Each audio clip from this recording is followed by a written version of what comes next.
Hey, this is Melody Travers coming to you from Crazy Town. We have a very special bonus episode where two equal and opposite forces collide. Empathy meets energy and poop jokes. That's right. Crazy Town teamed up with Vicki Robin, the host of the awesomely optimistic podcast, What Could Possibly Go Right?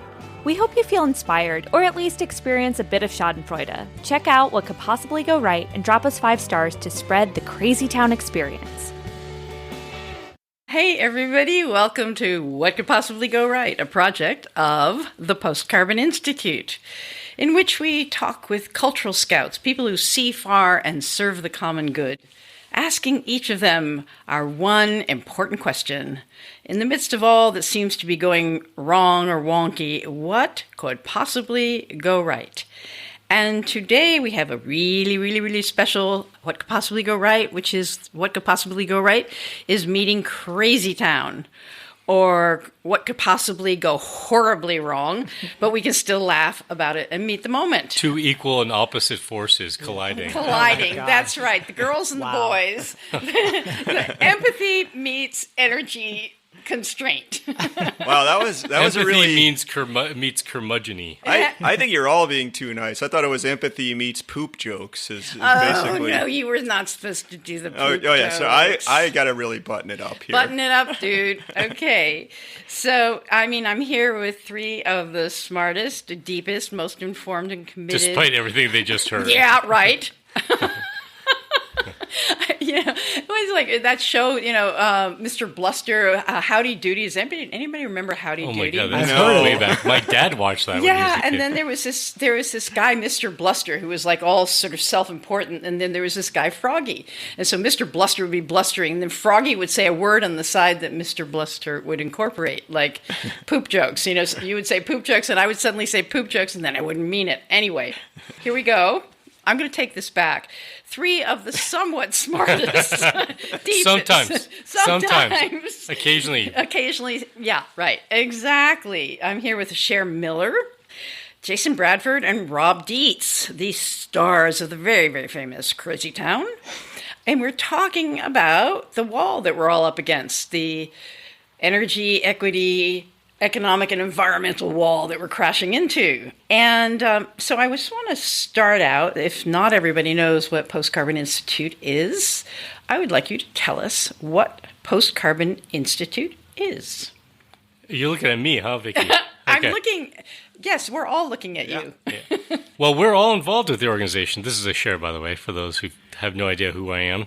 And Post-Carbon is a scrappy little think tank, a nonprofit organization that really focuses on helping people understand the complex dynamics that we face now with converging crises in our energy system, in our environmental system, in our economic system, in regards to inequality.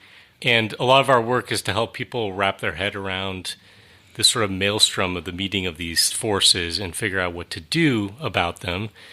Part of that is getting educated themselves, part of that is educating other people, and then part of it is taking action, ideally in their local communities, to build resilience. Awesome. You're talking, and I had this image of that we're all standing on the deck of a boat in a squall that's turning into a hurricane, and you're the dashboard. You're the here's the way the wind is blowing, and here's the way the waves are going, and here's the undercurrents, and so it's up to you guys. You have the main sheet and stuff like that, and you're sailing, right? Is that what you are? Well, I'm the guy that's vomiting over the side while that's happening. I'm trying to get to be the first one in the lifeboat. Exactly. Women and children first, dude. No, I'm helping the lifeboat crew. Yes. And I have to step into the lifeboat to help you, the woman. Jason's the George Costanza who knocks all the kids out of the way so he can get out first because the fire. Okay, well, I'm very, very glad that there's something called Post-Carbon Institute to help us out in these dire moments. And it is dire, it is a dire time, and no matter what you pay attention to, there's something to be worried about. And so I wonder, I'd like to hear from each of you or whoever wants to talk about how you are doing. I mean, you're purveyors of knowledge, but you're also human beings in the middle of this. and probably more in the middle than anybody else I know. You know, just you standing there on the deck reporting what you see. So how does that feel to you? What is it like?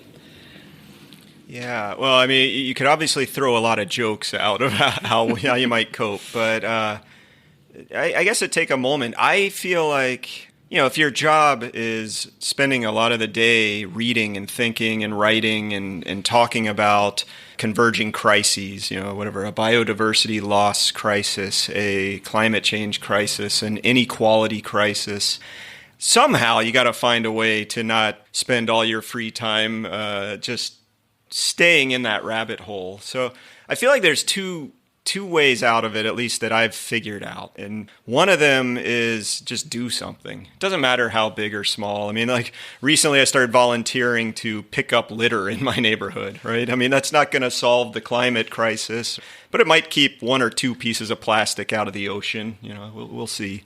So, I mean, just doing things that you think are worthwhile in your community. And that's one of the things we push, obviously.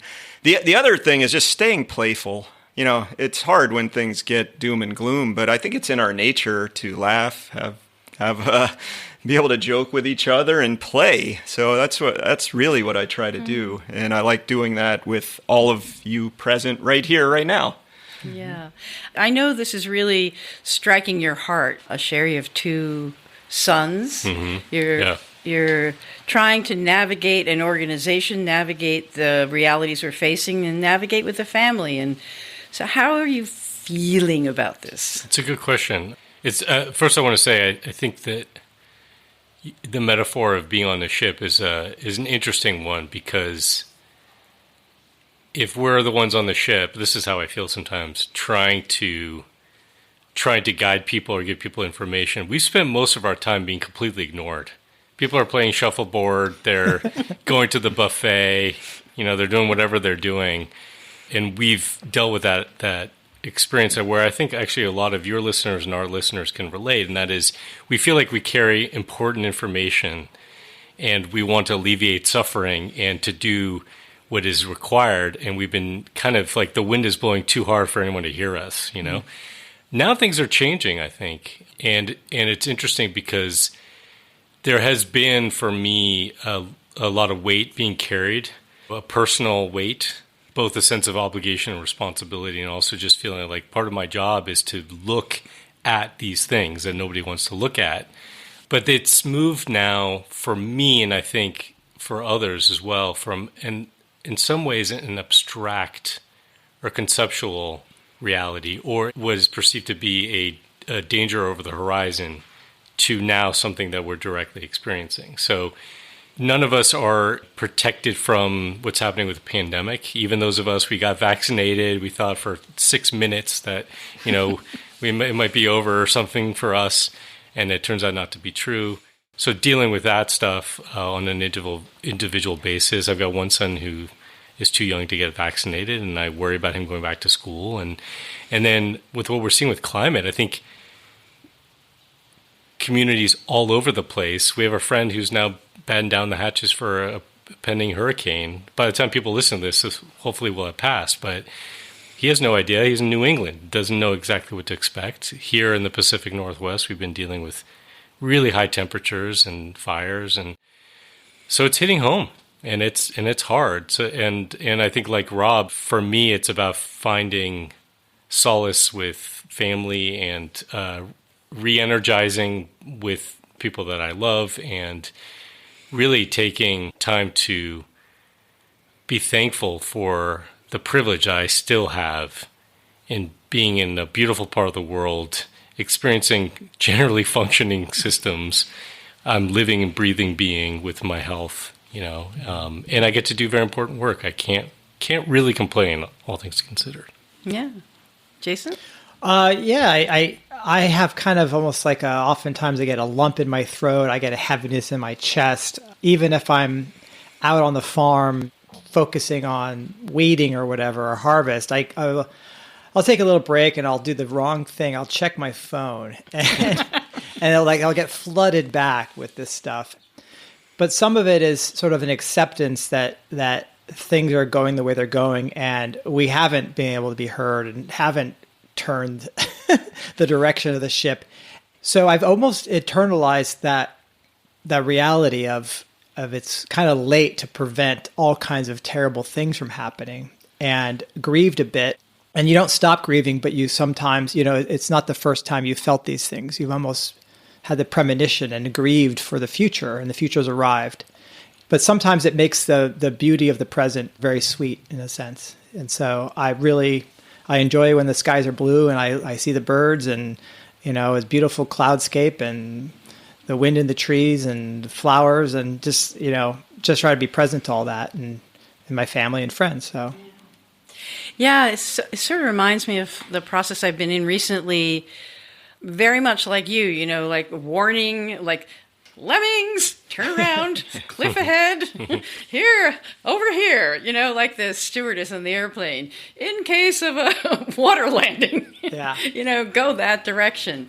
And then in the last year, it's sort of like, as you say, the events have caught up with the reality. I used to feel like, I'm sort of 20 years ahead trying to like, hello, here's 20 years from now. And then it was 10, now it's 5. And then it was like, I am in the middle of the waves. We were talking earlier about surfing. I dove into the wave incorrectly, and now I am as tossed as anybody else. Tumbled, yeah. I tumbled into the wave, gasping for breath along with everyone else. So I've gone through my own process, and I've turned to the Serenity Prayer. And, it's like, that's been sitting on the shelf, like for years. That's just sitting on the shelf. Should go over, I dust it sometime, but now it's really pertinent.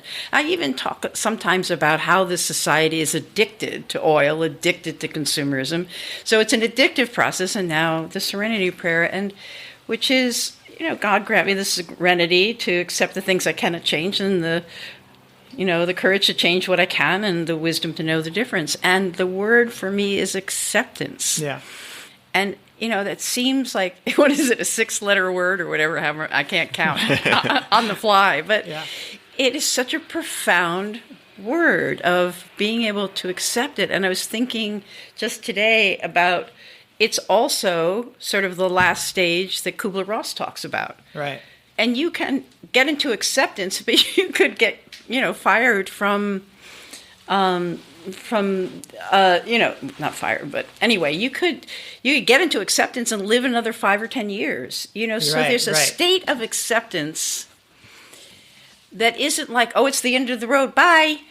There's a state of acceptance that we can live in now for decades, whatever's happening. It's just an interesting thing. It's acceptance with agency, I think. I mean, we're not talking about acceptance in the form of fatalism, which I think some people have fallen into, and it's understandable. I mean, I think, frankly, I know a lot of people who have dedicated decades of their life to trying to warn humanity about what we're doing, and now they're seeing the consequences. They're experiencing them, and they feel like some level of resignation or fatalism about it.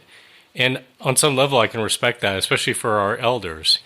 But what I don't want is people to have acceptance that turn into fatalism when they are in a position that they could do something. There's a lot to be said about what that something is, but there is a lot to be done. Mm-hmm. Yeah, exactly. You don't want to just throw your hands up and go, oh well. Yeah. There's a lot to be done, but I think it's a different spirit. It's not like I'm doing this in order for that result so that I can save the world, or whatever. But there's a great deal to be done, because if we are in a collective set of crises and we don't know which way the wind is blowing, back to the boats, then being present, alert, available, manning your post or womaning your post, these are all important. Yeah. So I don't think I'm as advanced in my thinking and my ability to act responsibly as you are, Vicki. But so when, you're bringing up the Serenity Prayer and the Stoic philosophy, right? Which that's where I want to be.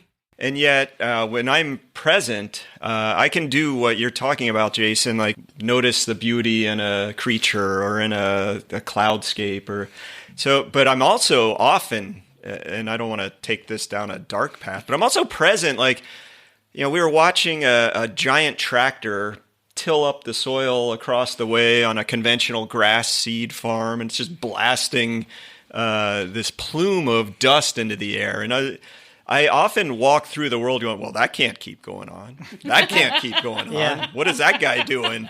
What the hell is that all about? And it's like, I think that's a big challenge to people on this boat or in this activist space with us. It's like, even disregarding the heat dome and the forest fire and things like that, like in your everyday existence, you just look around you and go, well, that's not sustainable. There's almost nothing about the modern industrial world that's going to last. Yeah, so that's what's so shocking, right? It's in your face all the time. It's true. Yeah. I know. And I mean, I often turn it into a joke, right? Because it's too, otherwise you'll just be crying all the time. Right. Well, and that's why we called our podcast Crazy Town, because it feels like either the entire town around you is crazy or you're crazy, you know? Yeah. Maybe a little bit of both. Yeah, I feel like Debbie Downer all the time. No, it's like, beautiful trees. I said, they're going to be dead in 20 years. Like, who are you lovely going to go? weather. We'll enjoy it while it lasts. And it's like, I have to bite my tongue now, or I'm not going to have any friends, or I might not actually have friends right now. I just have the appearance of friends among polite people. Yeah, it's you have to decide who you're going to depress, or if you're among the others who are apocalyptic, who's the most apocalyptic. Yeah. Exactly. Or where you're going to move. Yeah. Buy real estate in Duluth. That's your tip. I know you were waiting for what you could do. Right. Or maybe not Duluth. So we all thought it was in the Pacific Northwest. We sort of gloated, thought we're in the right place. And then, the heat dome. Yeah. Yeah. But we're all activists. We're all giving it a good go, and we're going to keep doing it. So and we've known each other for about 10 years, easily 10 years, some more closely related than others, and we've all been in this trying our best. So I'd love to hear from each one of you just something that you've tried in the last decade or so that you think that was helpful. That was good. I'm proud of that work. It was good work. And something you've done, maybe even the same thing, that you think you sort of wince when you think about it. So, anybody have any examples? I guess I harken back to my time. I was in Willits, California, and it was a really kind of amazing experience. I was in my mid-30s, and I show up to this town, and it's a small town in Mendocino County, and I start talking about this stuff, and the next thing I know, there's like this movement happening with hundreds of people literally showing up to meetings within like a month of me sort of getting space at the community center. And it's like, oh my gosh, what are we doing? What's going to happen now? And so it kind of took on this life and got all kinds of attention, and I think helped inspire what's now called the Transition Towns movement. So really proud of all that. It was also really awkward because I sort of saw all the accolades, all the patting on the back.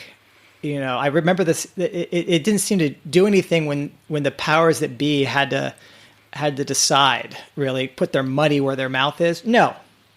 And to some extent, we did solarize the water treatment plant, and I wouldn't say there was nothing that happened. Like, there was some really neat things. But I mean, they would give you an award and tell you how wonderful it all was. And then it was, fund a freeway project. It was just like in the same meeting. Right. And so it was just very weird to see how compartmentalized people could be. I'm sure I do. I'd be self-delusional saying that I'm not self-delusional. So, okay. But I think I'm a little bit less able to basically dissociate, one part of my life from the other. Within the same meeting, people seem to be able to do that with different agenda items, And so I guess that was a lesson, and that was really hard to see, people look in the eye and you think you've got them, and then what the hell was that all about? Yeah. Yeah. It makes me think. So, Jason, when you started that, I've known you for a while, and you're a really good, impassioned speaker, and really fluent in all kinds of scientific topics, and I don't know, kind of professorial in a way, where I could see Will people. you dial it down a little bit? We have to share a podcast with him. Sorry, you suck, Jason. No, I always appreciated that about you, and so for me, a success, it was kind of like getting to the point where I could find some voice to do two things. One, ask questions of people who are in sort of powerful positions, and the other is to be able to talk to an audience and tell them some things that I at least thought I had found out. And an example of that, I guess two things come to mind. I mean, one is you don't know when something you say is going to affect someone really profoundly. I've had people come up and say, "You remember that time in 2004 when you said blah? Well, I went off and did this." Like, I'm sorry, I don't remember saying that, and I hope you're okay as a result. But like that really can touch your heart, that you encouraged somebody along the way to make a change in their life. Mm-hmm. And then on the asking people in power questions, I got a chance to, from the audience in a conference, ask one of President Obama at the time, his top economic advisors, a question about perpetual economic growth. And she was kind of flummoxed, like, I don't know what you're talking about. And she actually invited me then later to her office to be able to talk about this and like sort of brief her on the whole idea, like Herman Daly's ideas of a steady state economy. So like you just don't know when, if you ask a question, if you're willing to sort of stick your neck out a bit to, whatever. Nobody likes to speak in public, or very few of us, but it's something you can, you do, and you just don't know what the results will be. Now, you asked like successes and some things that went wrong. Well, one of the things I've noticed about this is I've had really some pretty good responses with strangers, but with people that I know, it's terrible. Like I'll have friends say stuff like, "Wow, I wish I could believe what you do or do what you're doing, but I just can't. So screw off." And like I don't get very far. Trying to, it's like you were saying, Vicki. You can be depressing talking to your friends about these things. I mean, a friend of mine just told me, like, "Yeah, I started looking at your book, and it seems like everything that I like to do is bad." I'm like, well, yeah, sorry. Glad you got the point. Yeah, tough it out, dude. Everything? Yeah. There are some things that cost very little that are a lot of fun. Yeah. I'm glad you brought up the people in your life, Rob, because I think for me, I find it much easier to speak my mind and tell the truth to people that are not in my life. I really have a lot of respect for the listeners out there who kind of stick their neck out in their social networks and do that, because like for me, I'm lucky to have a bit of my release valve through the work that I get to do, and I get to yell at the world in whatever way, Right. But I hate, and my wife is often saying to me, back when we actually used to be able to gather socially with people, you never really answer the question when people ask you what you do. I'm like, I don't want to be depressing. Oh, I have to. Yes, that happens to me too. Where I just I hold back. Yeah. Because it's a bummer, right? You don't want to be the bummer. I want to get invited back to the party. Right, exactly. So for me, to answer your question, Vicki, my role is behind the scenes, quite a bit. And I would say on the success side, I'm really proud of the organization, what the organization has done in terms of its limited resources, its willingness to be creative. We've experimented a lot over the years with different mediums and, tackling different topics. I remember we did a lot of animation work kind of early on after I became executive director. I was really proud of things like 300 Years of Fossil Fuels in 300 Seconds, which is probably our most popular animation, where we try to distill things down. We still get comments from people like, it's not exactly 300 seconds, because it's a little bit longer than that. But missing the point. Exactly. But what's so fun about those things is how collaborative those projects were. Like Richard Heinberg, our colleague, wrote the script and narrated it. Todd Brilliant, who used to work with us, kind of led the animation effort and got these guys to do it on the cheap. And Ken Way used to work with us, is the one who actually came up with that title, which I think actually helped a lot. So I love the collaboration stuff, and I'm really proud of the things that we've been willing to do as an organization, and always trying to tell the truth as we see it. On the flip side, there's definitely been things where we've been disappointed in the outcome. Like we did a kind of a white paper, and we tried to work on actually another animation that flopped for a number of reasons. That was all about, it's called No App for That. I still look at the content and think that's fantastic and fantastically important content, but was really disappointed in terms of the outcome of the reach of it. Some of it we can control, some of it we can't. My biggest challenge has frankly been trying to talk to people who have significant resources that they could put towards this work. And when I do have those conversations, it's not always about trying to get money for Post Carbon Institute. It's about trying to move people in philanthropy, many of whom are environmental philanthropists, to grok this stuff that we're saying. And I've had long, lengthy conversations and build relationships up with people. And, one example, there's a foundation, I won't name them, that were assigning the first book we ever published after I became executive director of the Post Carbon Reader. They would assign that to the new staff that they hired. But they didn't give us any funding because we didn't fit in one of their program buckets, which is exactly the whole point, is that we have to think beyond these buckets and these silos. And I've often wondered, am I just doing this badly? Did they pay for the books though? I don't recall. Should have charged them like $1,000. The $20, Jason, wouldn't have made the difference. Okay. I'm sorry to tell you. Okay. And it just always reminds you. It's a little bit of what Jason you were talking about, just in terms of people being able to compartmentalize. People go back to what they're doing, and that's been a constant frustration. Yeah, I'm thinking of so many stories now as I listen to you guys. The story that occurs to me with that is, I was in the Netherlands, and at the height of yes, right, where your ancestors come from. Yeah, so it was at the height of my belief that your money or life was like the ultimate hammer, and that we were just going to bang every nail, and somehow or another the ship, back to the ship, would stay afloat. And so I got myself a meeting with somebody like in Friends of the Earth Netherlands, or some important agency, and I'm rattling on to him about our strategy that we want to. We decided that basically we were working off the Everett-Rogers curve, if people remember that. Where this sociologist said that if you can get 5% of the population to think something, then that idea... Diffusion of innovations is what it's called. Yes, innovation diffusion curve, right. And so 5%, you sort of like you've brought something into existence. Mm-hmm. And then the next 15%, if you can get 20%, then the idea becomes unstoppable.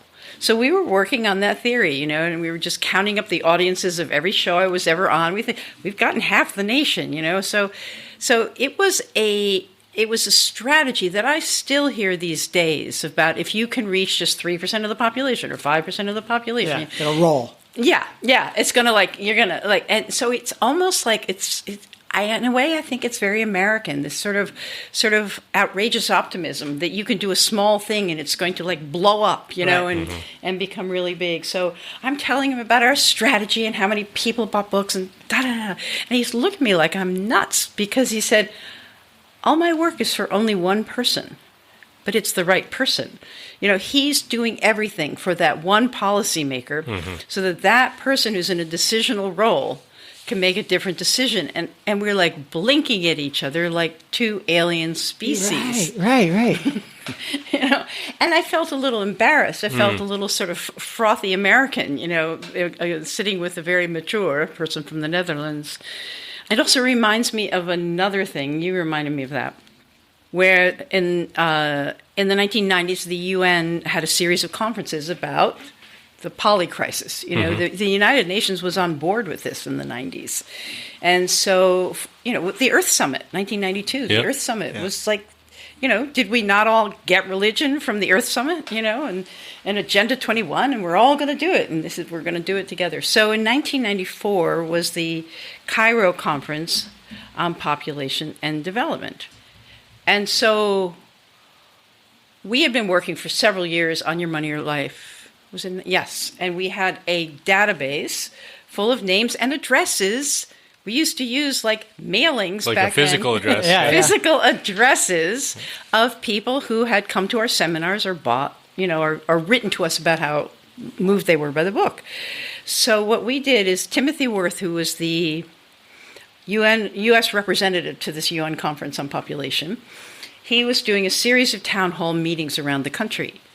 And what we did is we wrote to our list, and we said, in every city where he's showing up, go to the microphone and say, in the United States, we use, whatever it is, 25 times the resources as people in other countries. So consumption is the population issue in the United States. We need to lower consumption as part of our work on population. Yeah. And so we got people in cities around the country to do this. And at the end, I went to a celebration just before he went to Cairo, and he said, I have traveled this country and I've learned something new. I've learned that consumption is the population issue of the United Nations. Did it make a difference? No. So I'm going to play a role that I don't often play, right? Okay. Which is the optimist here. I'm retiring. I'm out. Think about the Netherlands. Your story about the Netherlands. So there's really interesting work happening right now. Kate Rayworth, who you've spoken with recently, is started doing work with the city of Amsterdam to think about how to apply, the donut, theory of economics, to what they do in the city. Time will tell whether that bears out. Okay, but you could see, I could argue that you help perhaps lay some of the ground for that work to be done, right? You prep the beds a bit for that. You planted those seeds in people's minds to make them more open to something, and even fed into the ecosystem of ideas that Kate borrowed from and learned from in the development of her work. And then the conversation you had with that guy about trying to influence policymakers or the key policymakers versus mobilizing the populace. It's obviously a both and. It really is.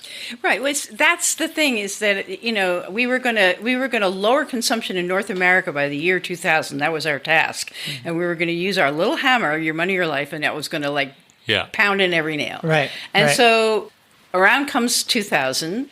My co-author, Joe Dominguez, is now dead from cancer.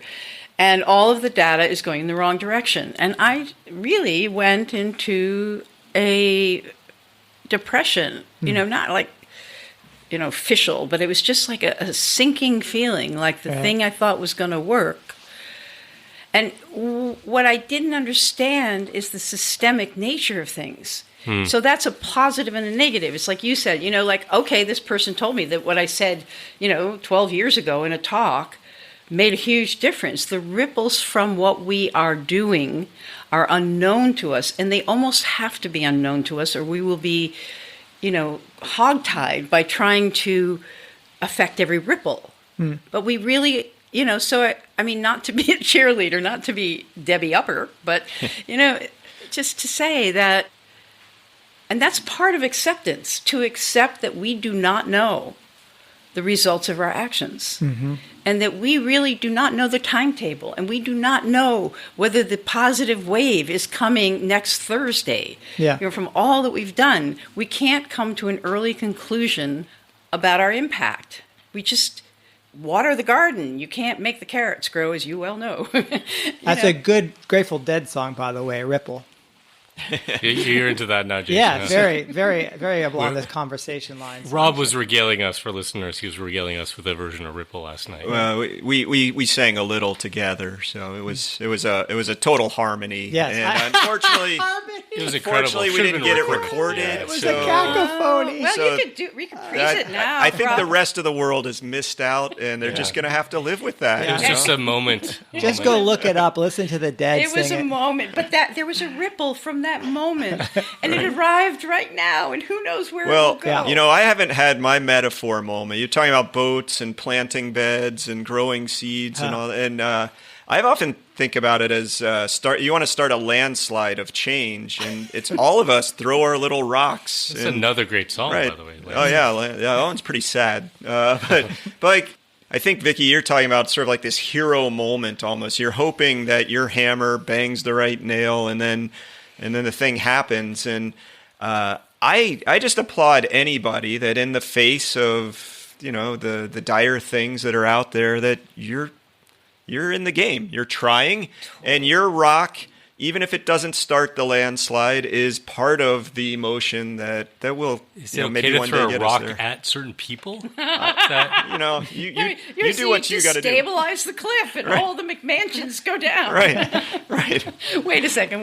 No, but this is a really great segue into the actual question of my podcast that I Oh. ask everybody. Good, we get to do this. You get to do it Jason's been chomping at the bit for a long time.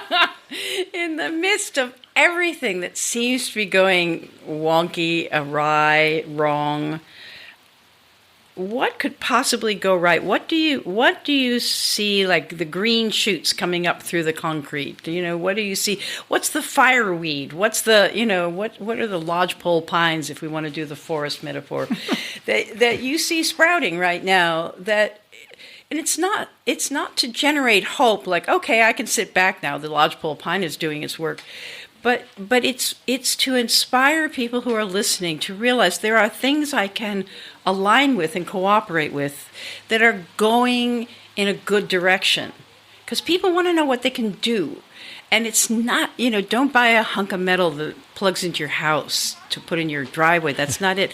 It's align, you know, go with the flow, align with the things that are emerging. So I just open the floor. What do you see? Well, I've been melting down silver to make bullets, and I've got a big collection going. No, look, I actually think of the young people that I've come into contact with. They have two things really going for them. One is what you were talking about at the opening of this, Vicki, which is acceptance.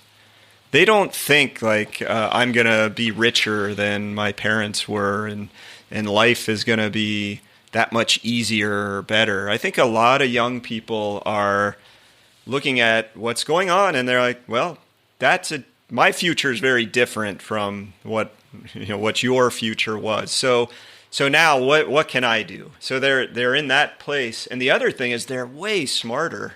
The knowledge that they have of what's happening around them has really impressed me. And a lot of the young folks that, like I said, that I've come into contact with, either, you know, my daughter or her friends or you know, college students that I've spoken with, like they want to do stuff that helps. And so I'm, you know, they face a very tough road. So I don't want to say, oh yeah, these kids are just going to make everything all right. You know, I'm try to be realistic about it. I think they're going to have you know, they're going to face crises and have to figure out how to do it. But they seem like they're game, which is, you know, when I was in college, I felt kind of lonely. I mean, I was the only one studying environmental science, and most people were just, you know, whatever, studying business or accounting and wanting to go out and get a high-paying job. And I mean, I'm not saying I didn't want a high-paying job, but I wanted to you know, to address what I saw as kind of humanity's biggest problem, and I think a lot more students and a lot more kids are already there. Yeah, try to be brief here. I think piggybacking on what Rob said, and it has more to do with the changing circumstances in the world than anything that Post Carbon Institute or our allies have done. But there seems to be much more recognition of what we're grappling with here.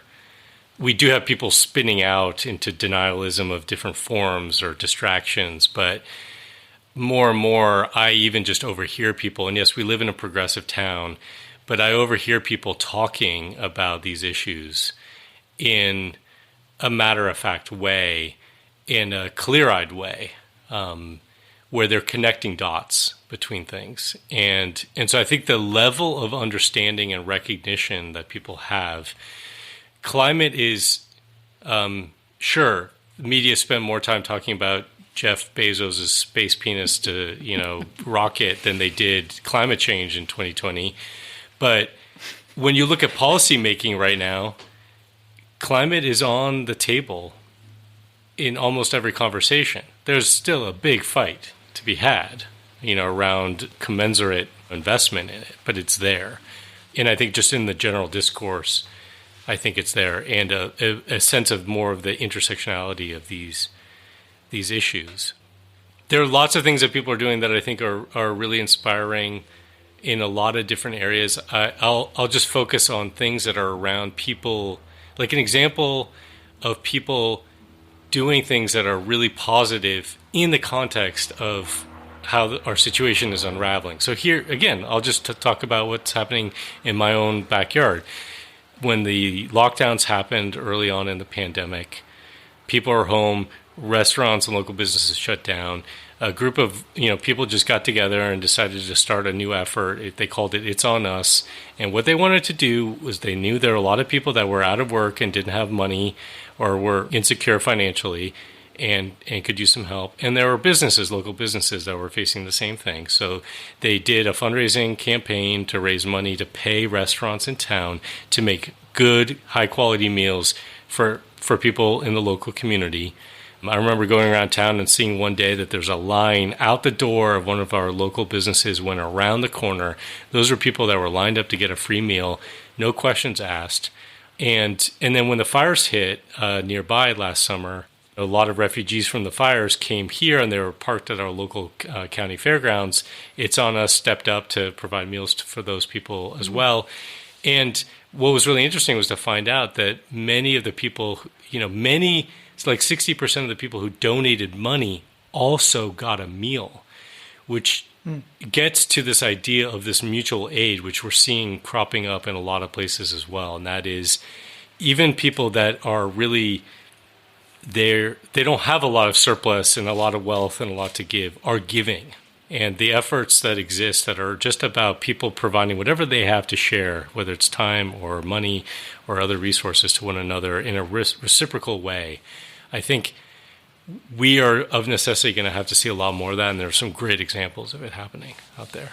Mm-hmm. What I think that you're getting to, I think is so important, is a sense of community and belonging. And as Americans, as sort of Western industrialized capitalist society people, we've been sort of drilled in sort of the nuclear family and not necessarily being communitarian. But I think, as we evolved, as humans evolved, that's what we were. And so what could go right is we really embrace that aspect of ourselves, and we create communities that bind people together without outgrouping too many others. So there's a danger to that. So one thing that worries me about everything is the time component. When you think about how fast things have happened, that's maybe one of our most precious resources now that we're going to be short of, is time to adapt and change. So I'm hoping there's a volcano simultaneously in the northern and southern hemisphere. And buy us some time, cool the planet. Yeah, it spews just the right amount to drop things by 0.5 degrees Celsius. Oh, that would be nice. Yeah, for, the next 20 years or so. And then I don't know if you've noticed the pattern of we keep making breathing room for ourselves and then we delay longer. I think that the double volcano might be a bad thing. Well, okay. In combination of the double volcano, it leads to a mutation in a rust fungus that pulls in genes from the psilocybin genus of mushrooms. Oh, interesting. And it colonizes all of the grains all over the world. And so every time we eat bread, we get a little like everyone is that's like what- tripping, and they're like, and an entire new religion forms that the entire earth has a Gaia religious attitude now. And we all decide we're going to protect Mother Earth, and we see all as one. Of course, Bill Gates and Jeff Bezos would immediately snatch up that and figure out how to make a profit off of We're back to the 60s and LSD and the water supply. But it's fine. Been there, done that, Vicki says. No, it didn't happen. This is didn't a moral. happen. Right. Yeah, this is how it will happen. Oh, this It's is a good idea that's lying around. We should talk to Milton Friedman. right. He's dead. I'm sorry. Oh, we could have a seance. Yeah, this might sound macabre, but when you were talking to Cher, I was thinking of a guy that we met years ago who was a consultant, and he had been sent in by the Red Cross to several earthquake, tsunami, etc., to find out how we can better support people at those times of incredible crises. And he came back and he said, people are supporting each other. This is not the time that we need it. That there is some social gene that seems to kick in, not necessarily with authorities picking up people of color off the roofs of their house after Katrina, but there is a social mutual aid gene that kicks in crisis. And I'm also thinking that with or without the psilocybin in the food supply or on the grain, that there could be a huge relief. Like, we've been watching this bubble that everybody knows. I don't understand how this happens, that the world's going to hell in a handbasket and the market's going up. There's something wrong here. There's a feeling of wrongness. Yeah. And that as the wrongness lands, it's possible, and it's not something we're going to sit back and count on, but it's possible that that's the time when humans... I want to build on that, not sit back and count on. Right. Because exactly. In this moment, what needs to happen is for all of us, and I say that to the listeners as well, we need to step forward and with empathy and patience, which is hard to do sometimes, help people who are asking these questions understand what's at the root here, because otherwise, if we don't have that, people resort to strong men. They resort to simplistic answers. They resort to us versus them tribalism. They resort to kind of the negative fear-based reaction zones, and there is an alternative to that, but we need people to guide people there. Yeah, but it's like, what I'm saying is that when you're having symptoms and you know something's wrong, that's one thing, and you're doing all the ersatz things you can do, like drink a lot of gin at night or whatever it is you're doing to manage. Do that anyway. Manage the fear, and then you go to the doctor, and the doctor says you have cancer, and I've had that moment. You have cancer. And it's a very weird moment. I mean, some people may be very afraid, but very often when somebody gets a diagnosis, they feel relief. There's something about, now the other shoe has landed. Now I know what I can deal with. So I think what you're talking about, Cher, is the sort of prior to, like when people are, do I move to Duluth? Do I move to the Pacific Northwest? No, not the Northwest anymore. Okay, what about the St. Lawrence Seaway? No, it's like there's an agitation in the general field. Yeah. And I think something that we can't necessarily count on, but we can notice, is that there are these things like the lodgepole pine. There were the cones open only after fire. So that it is programmed. It's called serotiny. It's sort of delayed expression of biological features at times of crisis. And it's almost pro-future because that's what life has to do to persist. It has to have this sort of infusion of energy at the times of greatest challenge. It's like the adaptive cycle. There's a release phase and then the reorganization. Yeah, I again would want to challenge ourselves to say that I agree with all that. Maybe those of us who are in privileged circumstances, and let's just take the climate situation, where we still are in relative comfort, and many in the world are really at the edges of it. Let's have a pre-crisis so that they can be spared a situation where there is no recovery. The cone cannot open up because it's underwater, you know? just to say that those of us who are prescient enough to see what's coming and feel a sense of responsibility and have the privilege of being able to do something, act now. Yeah. I'm not countering that, because No, I've spent my whole life, my whole adult life has been that. But it's just something that is occurring to me right now. You're seeing it live, folks. Is that part of the faith is that I am part of life, and life itself has systems for persistence. I realize that life goes on is not some sort of sad, sorry, like booby prize. That life goes on is a quality of life. It's irrepressible. It's an irrepressible quality of life. And so, in a way, right now, we can align with the life force, with that life force in each of us that says, I will go on. I will adapt. It sounds like you've already had that bread I was talking about. Yeah, well, we're not going to even talk about what I did in the 60s and 70s. Yeah, it's I don't know. I just, I feel, and because what that does in me, now I don't know if I'm a freak. I probably am. I'm sitting with 3 other freaks, so, freaks of nature.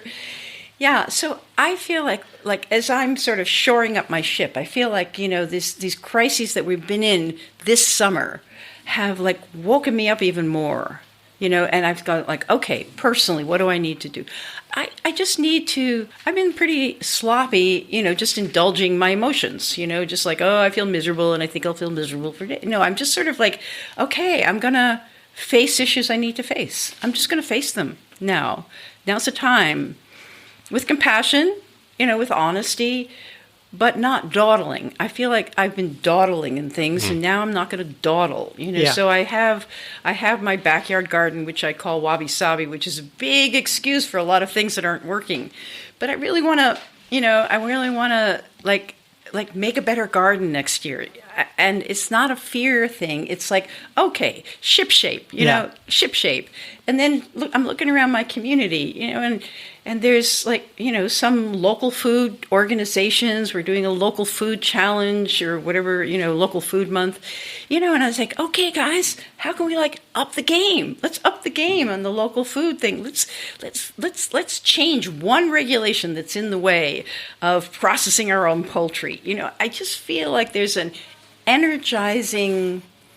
possibility for being energized by the very things that could be de-energizing us or pushing us in the direction that you're talking about, a share of just like fragmenting. Right.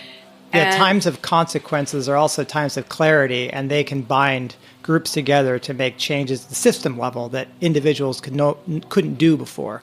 I think that's a great place to feel, and if you can catch that wave and surf it, do it.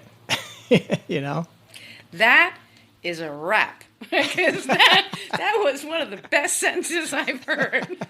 Coherent, commas in the appropriate places, a period at the end. I want to say, if anybody would like to make a final, wrap it up comment, let's do it. I just want to say thanks, Vicki, for all the work you've been doing, the support you provide us, and for staying such a strong activist. It's really inspiring. Thank you.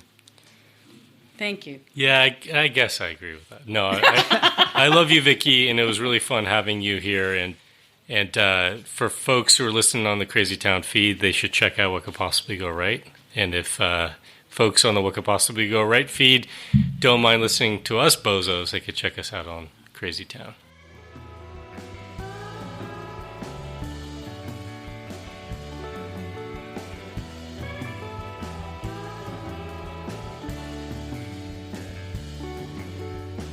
That's our show. Thanks for joining us in Crazy Town. This is a program of Post Carbon Institute. Get more info at postcarbon.org.